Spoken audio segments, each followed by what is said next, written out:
Hello, everyone. Hello. We thought we'd do short recording. We're going to do recordings for right now, and then eventually we'll do videos of ourselves. But we thought we'd start one out saying what we've learned in the last year and a half since we started using the spirit box and Ovilus, and just a conversation between us. Mm-hmm. One thing we did learn was didn't matter what time of day, if it was day or night. When we watched TV shows, they always did it in the middle of the night and took their equipment out to talk to the spirits. Go to the creepiest part of the house. Yeah, lights out. Send one person down in the black basement. Yeah, lights are out. Building drama.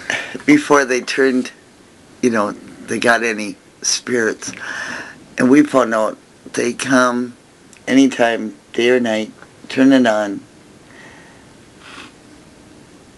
We've always, if we turn on the spirit box anytime, we always have somebody talking to us. Yeah, and it's direct conversation. Yeah, I don't believe we've ever not turned it on where we heard anything. Where we turned it on, never heard them say anything. It's always said something. Yeah.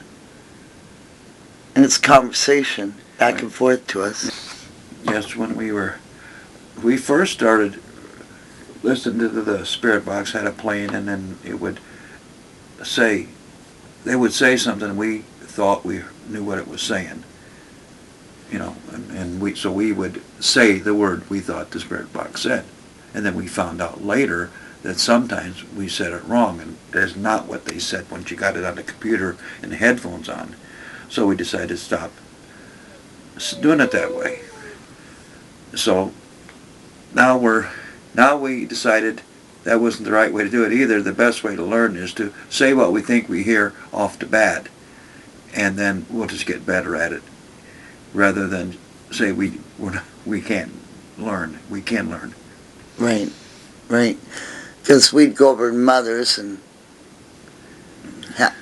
be talking to her, and we'd have the spirit box on, and if we thought she said something, she might say, you thought she said she loved you, and she said, we put the headphone on, it might be kitchen or bedroom. Yeah, something entirely different, and we went, huh? So then we thought, no, we're not going to do that no more. And then then we just started having a conversation. And then the spirits would try to get our attention, and we'd end up talking over them, and it was a mess. So we said, we can't do that. So now we went back to this, how we originally started, is turn on the spirit box, talk to them, have a conversation. If we think we heard something, say it, and don't let our ego get in the way. Yeah, there's a fine line between when you're talking to the spirits, because if you don't say much to them, they don't talk back. Right. And if you talk too much, then you're talking over them. Right. So you got to talk to keep them talking, but try and give them time to answer. Right. And another one that I know that we found out, which was really interesting throughout this year, is that the spirits talk to each other back and forth. Yeah, they have a conversation. When we're not talking, they're having a conversation between themselves. Yeah, and it's like, wow. Like, hi, George. Well, hello, Sarah. It's like, whoa, that's mind-boggling that they're talking. Or it's like a spirit's coming by and see this huddle of spirits over our house, and they say, what's going on? What's going on down there? Oh, we're talking to those people. It's so cool. Oh, really? That looks like fun. or Yeah. wow, that's cool, and then they'll start joining in Yeah, on the conversation. And all the, how long have we been doing this? Year and a half? Yeah. And we've never had the spirits ever been negative. Now, so that's kind of a good point, because, see, we don't talk to the spirits in any negative way. We're talking to them like they're just our next door neighbors. Right. And Or loved ones. Your loved ones, you're just talking to them. And they're answering back in the same way. So where the negativity comes from, I don't know. But we're not having that problem at all. Right. Mm-hmm. I think a lot of times it's someone's belief system or their fear. Yeah, could be their fear. Fear. Because if you have a fear that, you're going to have something negative, then fear is energy, which then in turn you might just get your fear. Where we haven't been afraid, The only time is in the very beginning, we thought maybe there was a few swear words. We thought, what? Mom and Dad wouldn't be swearing, or what kind of spirit would be doing that? And then when we were listening to it, we go, no, it's not. We haven't had anybody swearing or anybody saying anything bad at all. We got hundreds of tape recordings that we have to share with people that we've recorded, and it's all been beautiful. It's probably because that since we've been, not just even before this recording the spirits from the spirit box, we've had personal encounters with spirits before that. Like the toilet paper flying off the couch through the air and across the room out of nowhere, or the butter knife flying off the kitchen cabinet on the floor, or the water running all the time in the bathroom, or you seeing some guy's spirit through the window during a sunny day. Right, and we do have tape recordings which we will share with these stories. But see, we'll that was upload negative, the video. though. Right. You can't get a negative thing of toilet paper flying off the sofa across the floor isn't a negative thing unless you want it to be negative. Right. And no one got frightened. We just looked at it and was like, what happened? Right. The cat was even amazed. Yeah. I thought the cat did. The cat looked at me like I did it. You looked at both of us like, which one of you did it? Nobody did it. The spirit did it. Then another one that we found out, which we thought was really, really intriguing, was that our dog, Pal, our black lab, sees spirits. Mm-hmm. And I'm not sure if we got that on tape yet or not, but we can write a note and make sure that we do share the stories there. Yeah, we never thought back then to grab the video camera. Oh yeah, with him right. Staring at it. He's falling all over the ceiling and grabbing his toys and looking at I figure it was a dog spirit. Yeah, of our animal that passed away. So he was hiding his toys and looking at the ceiling, and he wasn't like angry enough, but he said, like, you're not getting my toys. Yeah. Yeah. Or when he was, the night that Dusty, our cat, died, and Pal had jumped off the bed and went over to the touch-tone lamp next to me, and we thought, what's going on? It was in the middle of the night. We do have it written down somewhere. And he stared at the lamp, and all of a sudden the lamp come on. And that's when we said, uh-oh, our Dusty's going to pass away. And we went and said our goodbyes to Dusty, our cat, and she did. She passed away that night. It was like the spirits were telling us, hey, we're coming to get your loved one, your cat. So, and Pal's the one that hopped off the bed and ran to the touchstone lamp to tell us, hey, there's a spirit, and he or she's gonna touch that touchstone lamp. Yeah. That was really cool. But which we would have never thought. Right, and that still wasn't a negative thing with the spirits, but it actually wasn't real positive either. That's one of those. They were giving us a message. Right, that was just a sad truth. Yeah. Same as the day when my mother passed away. Mm-hmm. And Mom was having hospice care, and the family was all together, and the family was taking shifts, and you and I were night shift. And so we went to lay down, and I do have the notes of what time. I think it was like 10 after 4 in the afternoon. We were laying there and just getting ready to take our snooze so we could take our night shift, and the light came on. Dad's touch tone lamp came on, and when it came on, I knew. I said, it's Dad telling us that it's time for Mother to go. And Mom passed away at 10 minutes to 5 in the morning, I think it was. Oh my God. The next morning. So, and it's just weird things that like that's happened. Yeah, that wasn't amazing. But then when you told your mother to make sure she turns on her lamp, Yeah. then after she passes to let you know that she's okay. Right. And it was an hour after she passed on, her light came on. Yeah.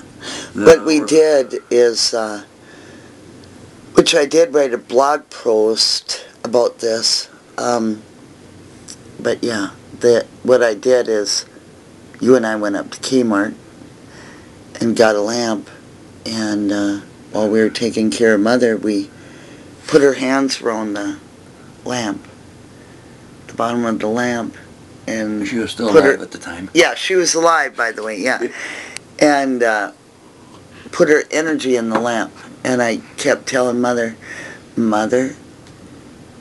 if you can hear me, let us know you're okay once you pass away, and turn on the light, and come and visit us often, and turn on the light when you come to visit. And I kept telling her that for, I don't know, probably 2, 3, 4 days before she had finally passed away. When Dad came to visit, 12 hours later, she passes away. So, and she did, by golly. An hour later, we had the touch tone lamp on the headboard of her bed. Mm-hmm. And we kept looking to see if it was going to turn on. And an hour later, it turned on. So we knew she was there with us. And an hour later, what happened? yeah, an hour later from that, my brother's touch tone lamp came on. Nope. That he had brought over and put in the living room. Yeah. And that touch tone lamp my dad used to turn on Yeah. at his house all Yeah, the time, which I did write on a blog post. But yeah, so within 2 hours' time, both touch tone lamps come on. Right before your mom and dad, either one had passed on, that lamp used to come on from Dusty. Their grandson, Yeah. who had passed away, a little boy. He that used to turn it on. Yeah, So it's been in the family a long time, being turned on by whoever loved ones. owned it and possessed it at the time. Right. Yep, and one time, I remember Mother, my aunt, was really, really bad. And they said she'd be passing away any time. And Mother had gotten up and made coffee in the morning, and she came from the kitchen into the dining room, and she looked in the living room, and her touch tone lamp came on. And so she knew that my Aunt Eileen had passed away. And within, I don't know what it was, half hour, 40 minutes, my cousin had called her and said, Aunt Betty, Eileen passed away. And she said, I know. Because she knew, because the touch tone lamp had come on. So it's good to have, and sometimes it makes you wonder, is it good news or bad news? But it's a great way for them to communicate with us. But now, my beautiful, wonderful husband, after my mother passed away, it was getting close to my birthday, and we had already been watching this paranormal stuff, and a lot of paranormal stuff had happened in our previous house. And then we moved up here to help take care of my mother and spend time with her, moved to a different town, new different house. And a lot of times we kept saying, we should have got something, you know, to try that out in the other house. But we never did, for some reason. Spent the money on something else. So it was close to my birthday, and Byron said, what do you want for your birthday? I don't know. And he said, how about some paranormal equipment? Who knows? You might be able to talk to your mom. And I just sort of chuckled and went, yeah, okay. Yeah, and we also had the gas stove here coming on. Yeah. I was getting concerned about that, and the water turning on. And and Byron always got blamed on. Byron, you left the water on. Byron, you left the water in the bathroom still running. yeah, which I have done occasionally. But I don't do it when I don't go in there. And you didn't do it when you turned on the gas stove. And our vacuum cleaner turned on by itself. That was funny when you finally figured out there is something going on with the gas stove. Because you kept saying, I'm not turning the burner all the way off. And I think there was one or two times I actually didn't. I had it on low. Yeah. And to keep something warm, when I got ready to eat, we just poured it in and forgot to turn the burner back off. Right. But there have been many times when it was on and I wasn't even... We hadn't even cooked anything. Right. So one night you cooked. And I come back in the kitchen for something, and I looked, and the stove is still on. And I told you brought you in. Okay, see, you're always saying to me, look at you, you did it. You say, oh, I didn't do it. So then we started to understand that we weren't doing it. Right. Right. So I don't know who that was. If it was... Whatever it was, it stopped. Yeah, it did. It stopped.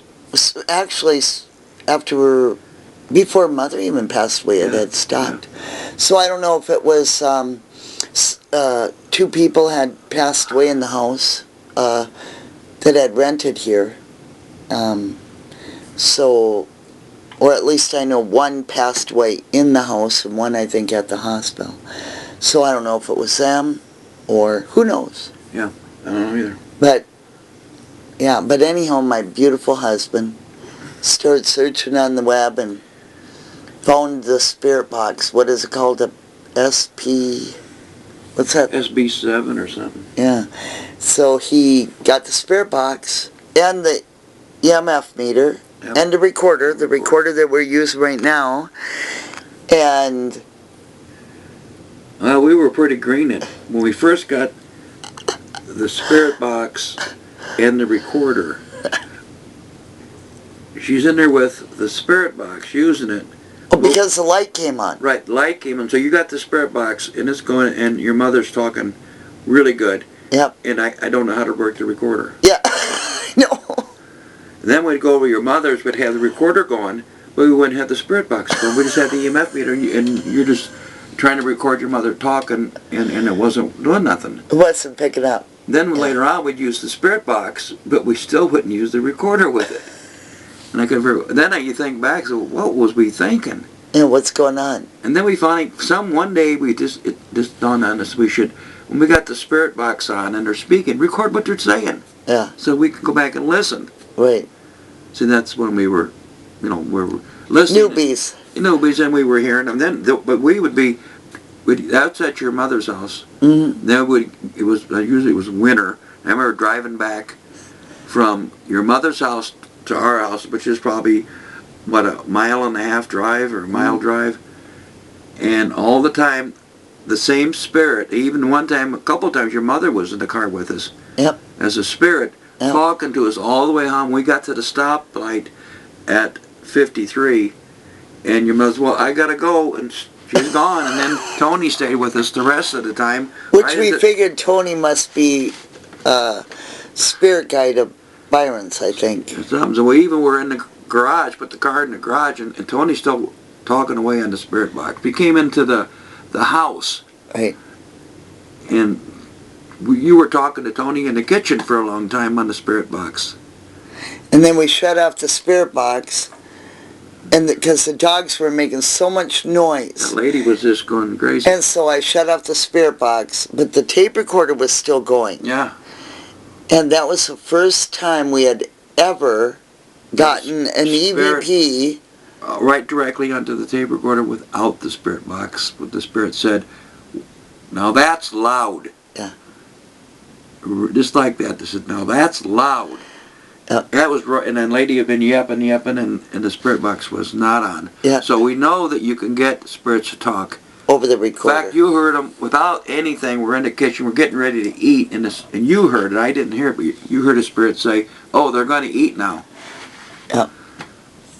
That was so cool. But that was through my ears. Yeah. We didn't. So then I told you, I said, Byron, did you hear that? And we looked around, see if anybody was around, anywhere around our house, or nobody was outside or anything. And I said, oh my gosh, then I heard a spirit through my own ears. And you went, run and get the tape recorder. So we ran and got the tape recorder and kept it going for about an hour, hour and a half. But we didn't get nothing more on the tape recorder. But that was totally awesome. That was wonderful. Mm-hmm. Yeah, that was beautiful. There's so much we don't even remember now that's happened. Which we should have kept a diary every day. The orb on the ceiling, it was during the day was an orb on the ceiling. We thought it was just a reflection from outside on the ceiling. But what was really strange is every time you talked to the orb, he got all shaky and all excited and was really going around. Getting bigger and bigger. Yeah. And then changing color. You talking to it and it calmed down and be just right there. And you start talking again and it start getting all crazy again. It's like, we got that on video. Yep, and you can find that in our video archive. That was awesome. That was, I think, like in July of last year. That was awesome. But we've had a lot of wonderful, wonderful experiences.